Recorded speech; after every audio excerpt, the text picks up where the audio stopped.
What's up, everyone? Here's the Indian Scout Rogue 60. It's black metallic. It's got a 61 cubic inch V twin 60 degree. It's a 999 cc as described on Indian's website. Yeah, for me, it's plenty right now. I'm loving it. Came from a Rebel 300. It's belt driven. It's only 5-speed. They split the 5th and 6th gear, I guess. Love the Indian logos everywhere.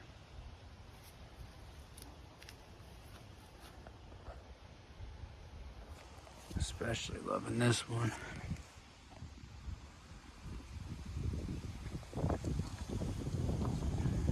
That's beautiful. Liquid cooled.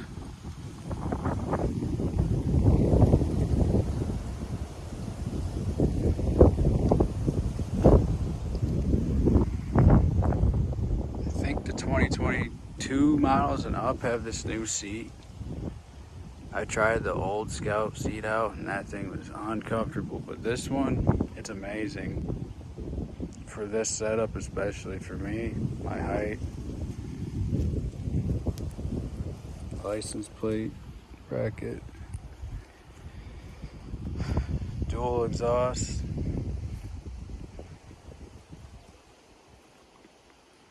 dual suspension. It's got 2 inches of travel on it, which for me is plenty right now. Not very heavy.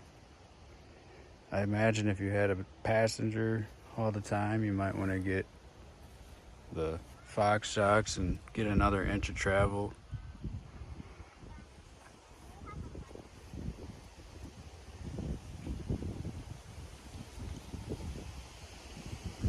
I prefer the mirrors up there.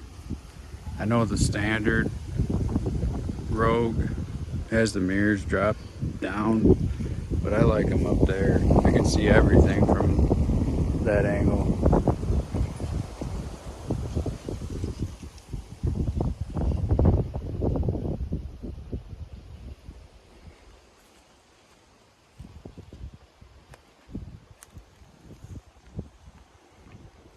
I love the front wheel, how it's bigger like that too. It changes everything. It's a 19-inch wheel in the front, 16 in the back. It's got ape hangers standard with this model. The fairing is standard with this model.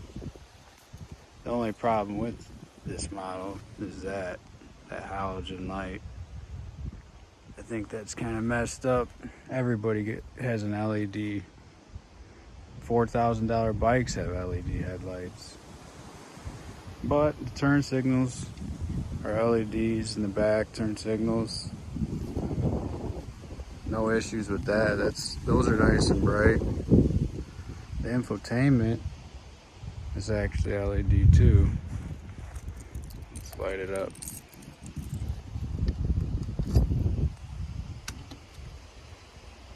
I only got 250 miles on this guy. So there's this little button back here. You can switch from your RPMs, battery volt, miles, and a trip meter.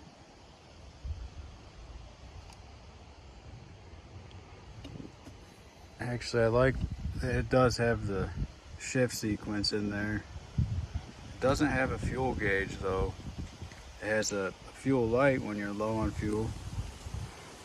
And when it gets the light on like that, you got like a half gallon reserve.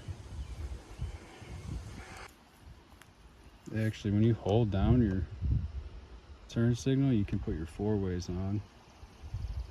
I didn't know about that.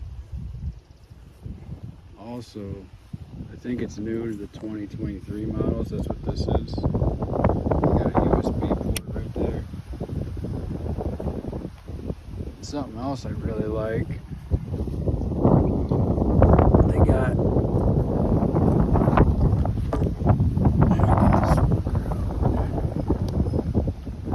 it's tucked back behind the key.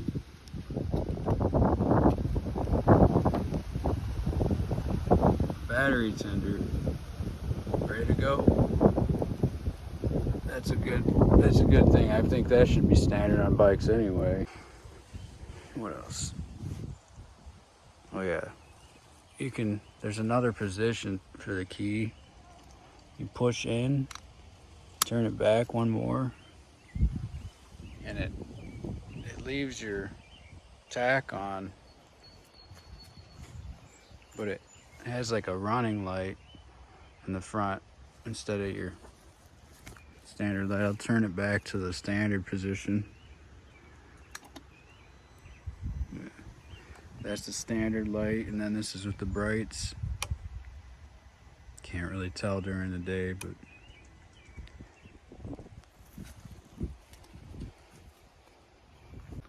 hear what she sounds like.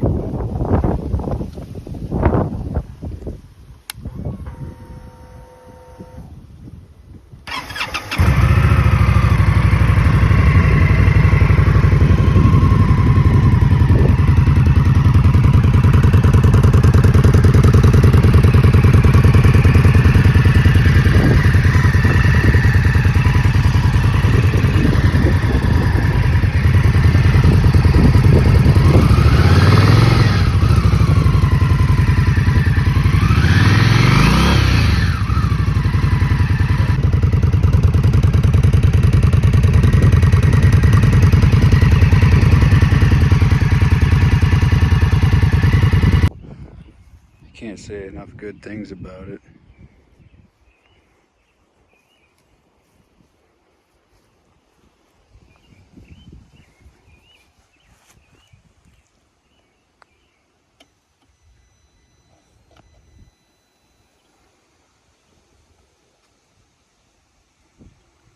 I may upgrade the exhaust. It sounds pretty good the way it is, but I feel like it could have a little more rumble. The only other thing is they don't offer much for storage. They got one bag that fits on this side only. They could have made one that fits on the other side exactly the same, but they didn't. And it's very expensive, so I actually got a Viking bag instead. It looks identical practically to the Indian bag. I got it over here. I got passenger pegs and this Viking bag. About to put that on. And the pegs. I got a Saddleman seat coming, a 2-up.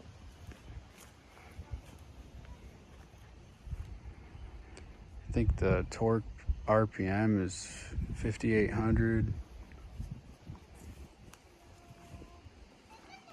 I reach about 3,000 RPMs in 5th gear going 60, so that's just cruising.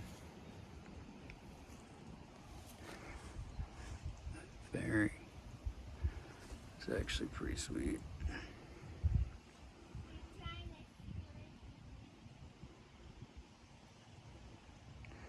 Yeah, the break-in's at 500 miles. You're supposed to change your oil, check all your other fluids, check bolts, make sure they're tight on the exhaust. After that, they only recommend an oil change every 10,000 miles.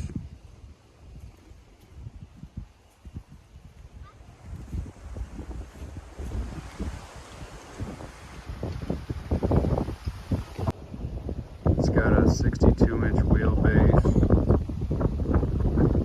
and the seat height's 25.5 inches. Lean angle 29 degrees, brake angle 29 degrees. And if you go past your lean angle, they actually got those little scrapers on the pegs.